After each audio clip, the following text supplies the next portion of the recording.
Les dahlias appartiennent à la famille des astéracées, tout comme les tournesols, les marguerites ou encore les astères. Ils sont originaires d'Amérique centrale et du Sud. Les dahlias sont appréciés pour leurs grandes fleurs variées et leurs formes diverses. On dit qu'il s'agit d'un tubercule, une racine charnue, et c'est en même temps une vivace arbustive. Le dahlia est originaire des hauts plateaux du Mexique, mais le tubercule n'est pas très rustique.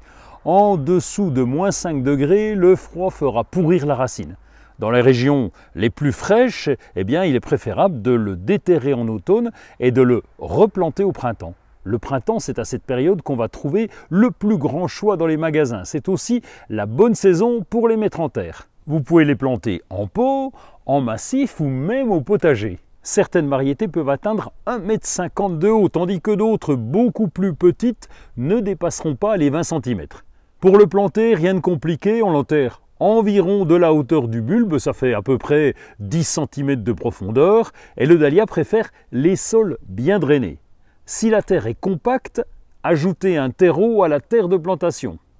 En fonction de la région, ne plantez pas trop tôt pour éviter les risques de gel.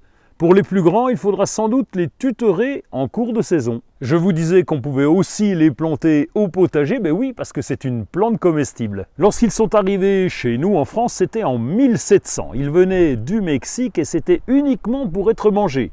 Là-bas, les Aztèques dégustaient depuis longtemps les tubercules, un peu à la façon des pommes de terre. Mais en voyant les fleurs, nous avons préféré les garder en ornement, en oubliant de les cuisiner. Mais si l'envie vous en prend, toute la plante se mange, les fleurs, les feuilles et les tubercules. Le plus difficile, c'est de faire son choix.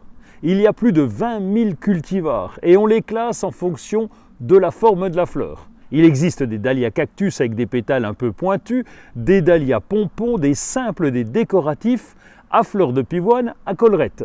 La liste est longue, sans parler des différents coloris. Souvent, les jardiniers vont opter pour un dégradé de couleurs et une sélection de environ, on va dire 2 couleurs proches afin d'éviter des mélanges trop chargés avec un effet harlequin. Dans tous les cas, le dahlia va colorer et votre été et votre jardin.